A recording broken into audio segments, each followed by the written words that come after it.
G'day everyone, welcome back to another video on the channel. So, all the AFL clubs have recently kicked off their pre-season blocks just before the Christmas break, and I felt it would be a great idea to do this video once again. I've gone over every AFL club and handpicked a particular player who really needs to buckle down and have a big pre-season. Now obviously every AFL player needs to have a big pre-season, absolute common sense there.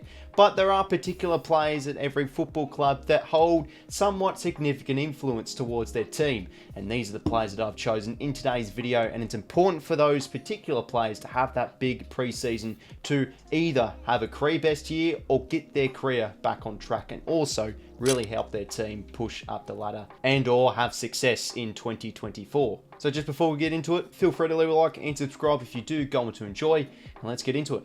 As per usual, we kick things off with the Adelaide Crows, and the player that I've chosen is 𝐼𝐻𝐿𝐼𝐻𝐿𝐼𝐻𝐿𝐼𝐻𝐿𝐼. He's entering into now his 4th year in the system, pick 2 back in the 2020 draft, and when I just look at their forward line heading to 2024, is Taylor Walker, the 34-year-old, next year going to be having the season like he had in 2023? If the answer is no, well, they're probably going to need a bit more from the key forward stocks alongside Fogarty as well, but 𝐻𝐿𝐼𝐻𝐿𝐼𝐻 is the guy. Athletic, very good in the air, not a bad kick for goal, and can also pinch hit well in the ruck. He's one that really needs to have that big pre-season, put on a few kegs, and really start to show some dominance on terms of the stat sheets for the Crows next year. We now move on to the Brisbane Lions, and the player that I've chosen is 𝐼𝐻𝐿𝐼𝐻𝐿𝐼𝐻. If you are a regular viewer of the channel, you know I love this player. I have to say, bit of an underwhelming season apart from his final series. I really thought he could have potentially an all-Australian caliber year in 2023. Injury didn't help him, but I think if he's just able to have that big pre-season, he can really show what he's worth, because that final series was sublime. His foot skills, his decision-making was really good, and if he's able to convert that towards a good pre-season and convert it towards a consistent year in 2024, I wouldn't be surprised if he is in the all-Australian squad. He's a quality player, needs to have that big pre-season.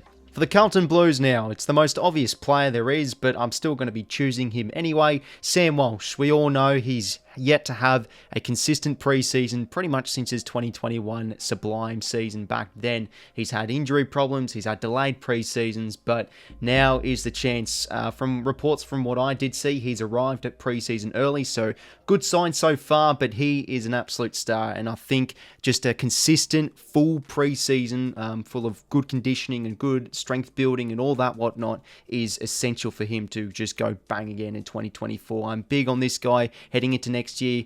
I wouldn't be surprised if he's back up in the Brownlow race and could potentially have another All-Australian blazer. We now move on to Collingwood, and when making this video, just looking at their list, just such a balanced list full of team players across all facets of the ground, but one that now sparks the interest is, unfortunately, with Dan McStay going down with that ACL, the light now starts to shine a bit on Ash Johnson, so I'm going to be picking him. We all know he's either hot and cold. He shows some tremendous moments, very athletic, kicks some great check side goals, but he isn't able to do it consistently, and he had a few poor moments in the VFL last year. He's the one that should be seeing the opportunity with McStay going down and saying, hey, I need to have that big preseason to try and own it and try and get into the best 22 from round 1 onwards. So Ash Johnson for the Pies. Next team up we've got is Essendon, and again, similar to Carlton, the most obvious player you can think of right off the bat, Jake Stringer. All you have to just remember is especially his second half of the 2021 season, he was, I wouldn't say the sole reason, but a massive factor on why the Dons were able to make the 8 in that year. We all know he can change a game, but he's been unable to do it consistently. The past 2 seasons now, he's had his injury woes, he's had a few poor games as well where he just hasn't looked fully fit, so it's pretty obvious, just needs to really buckle down, hit the conditioning well, and get in tip-top shape before round 1, because he is their game changer. It is always a hyped up player, but we all know he is quality, so Jake Stringer definitely needs to have a big pre-season for the Bombers. We now move on to the Fremantle Dockers, and one player that really did catch my attention in the last few rounds of the season was Hayden Young, and I'm going to be picking him in today's video. He's moved in towards what seems to be a new midfield role. He was playing that accountable tagging role the last 4 or 5 rounds of the season, and he looked really good. So quite simply, he needs to just have that big pre-season, improve the tank, put on a bit of size, because if he's starting to play a bit more midfield, we all know he's a great decision maker and has great foot skills. He's the one that just really singles out the rest for me, Hayden Young. So he needs to really buckle down and have that big pre-season if he is to play midfield, because he looked very good in the back half of 2023. We move on now to the next page of these graphics. Make sure to comment down below, by the way, fellas, and let me know what you do think of the graphics. Always love doing them. But now the Geelong Cats. One player that I've singled out is Max Holmes. I have to be honest, I think Geelong fans can agree he was underwhelming in 2023. I was sort of surprised. I thought this guy would just continue to boss it. It was a shame that he did miss out on that grand final with that injury, and I thought this would be the year he really steps up. But just not only were their midfield disappointing, but also the defence. I was also considering decoding, but Holmes is the big one because he's the one that possesses the speed and endurance and X factors. So I think if he's able to put on a bit of size, really improve his tank and just his footy smarts too throughout the pre-season, yeah, he's just one that really needs to buckle down, Max Holmes. For the Gold Coast Suns now, they've had a very exciting off-season with a new coach and some exciting draftees. I'm not going to be picking one of the new draftees, obviously. That's just a little bit unfair. But one that did really catch my attention last year, another one of those bolters in the second half of the year, Sam Flanders. Really loved seeing him. He was just able to accumulate the footy really well in that midfield group. So for him just to continue that upwards trajectory and really boss it in this preseason, show to the team that he is worthy to be in that starting midfield group, Sam Flanders for the Suns is my pick. For the Giants now, and the player that I'm choosing is Tom Green. Absolutely love watching this player. The local Canberran, of course, you got to love him. Yeah, just a tough inside midfielder, we all know, and he's always had his inconsistencies every year he's been in the system. He was able to produce a lot more consistent football in 2023. Did go down with that unfortunate injury, but again, it's sort of that obvious one, but just for him to continue his durability, his conditioning, and just continue to improve that tank in the off-season, or should I say pre-season now, sorry, is a necessity for the Giants if they do want to continue their success. So Tom Green, I think he's a very good chance, if he has that big pre-season, to potentially have an All-Australian blazer next year.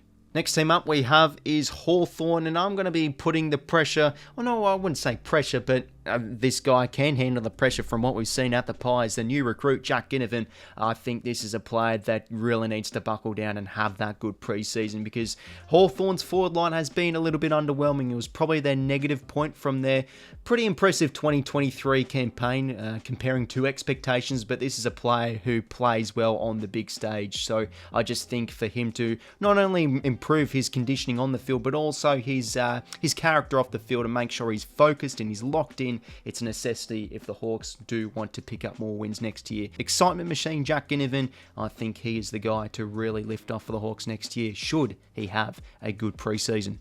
We now move on to the Melbourne Demons, and well, right off the bat, the most obvious player is Clay Oliver to choose in this video, but I'm not going to be picking him, even though he needs to have a big pre-season, of course, to get back to his best.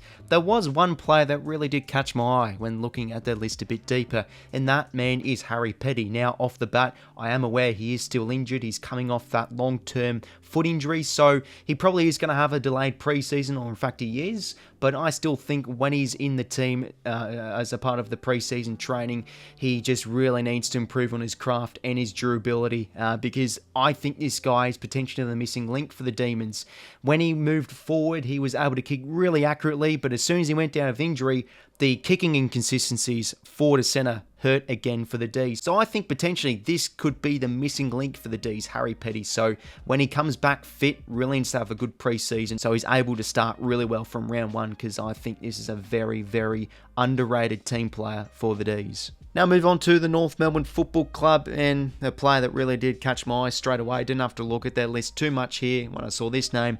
Tyrone Thomas. We all know he's had his off-the-field issues, but when he came back in the team whilst North weren't performing that great, which probably helped him because the expectations were much lower, he just went bang. If you looked at his play ratings, it was the highest out of any player, really up there in the top percent with the games he did play. I think it was around 12 or 13, but his impact forward to centre and his score involvements were very, very good. And again, I just think with the big preseason, if he's able to knuckle down, we say it every year for Tyrone Thomas, but this could be the year from the data and from what we were able to see with some great footy he played in the back half of 2023. So Tyrone Thomas for the Kangas. Next club we have is Port Adelaide, and the player that I'm choosing is Caden Corns' absolute favourite, Jason Horne-Francis. Yes, it's only his third year and we all put the pressure on him. He's probably one of the most under pressure players in terms of young players there is in the competition, but I just think he sort of embraces that in a way. And last season, when he did arrive at Alberton, he was under that injury cloud and did have a bit of a delayed pre-season. But now is the chance to buckle down and really own it and just add a dynamic edge into that Port Adelaide midfield, because we all know he showed some great glimpses in 2023. So the Hornet for the power. We now move on to Richmond, and the player that I'm choosing is Jacob Hopper, the former Giant. Well, the Tigers paid an absolute premium to acquire his services last trade period, and with the mixture of injury and form, didn't really produce the greatest 2023. So I think with him, he is yet to really show his best football, probably in a few years now. Even when he was at the Giants a few years before he came across to the Tigers, he wasn't playing his absolute best. But if he's able to get back to his best via a very good preseason, we all know he's a tough as nails inside midfielder that can really extract the footy well. I think Jacob Hopper is a real necessity to have that good preseason, play consistent football, and be a key part in their midfield group heading into 2024 for the Tigers. Next team up we have is St Kilda. I'm going to be picking another midfielder here, and sometimes you just have to be vanilla. Sometimes you just have to be simple with your selections. I'm going with Jack Steele.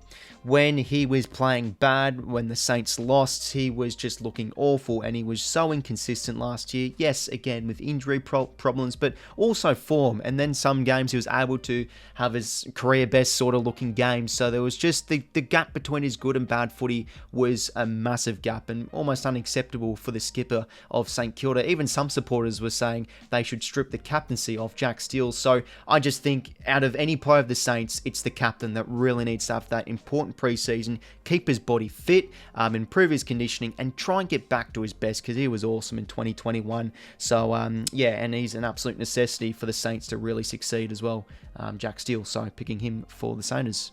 Now, moving on to the Sydney Swans, and again, one of the more obvious selections when you do look at their list, Logan McDonald, with Lance Franklin retiring. The baton has now been passed towards Logan McDonald. But I have to say, though, with the likes of Hayden McLean and Joel Amati and also Jack Buller, they have some good young key position forwards, but we all know the main man is Logan McDonald. He's the one with the high expectations, the high draft pick. I think he kicked almost 40 goals, and he was injured a little bit last year, but he's the one that really needs to also put on a bit of size, of course, given he's a key forward, but just continue to improve his mobility and his aerial ability as well, which was a bit of his weakness from last year. So Logan McDonald for the Swannies. For the West Coast Eagles now, and I am going to be picking a player that sometimes we forget, Jeremy McGovern. If he's still on AFL list, obviously the staff have faith he can play consistent football. So because of that, I'm picking him. All you have to do is just watch his game against the Western Bulldogs in their win from round 23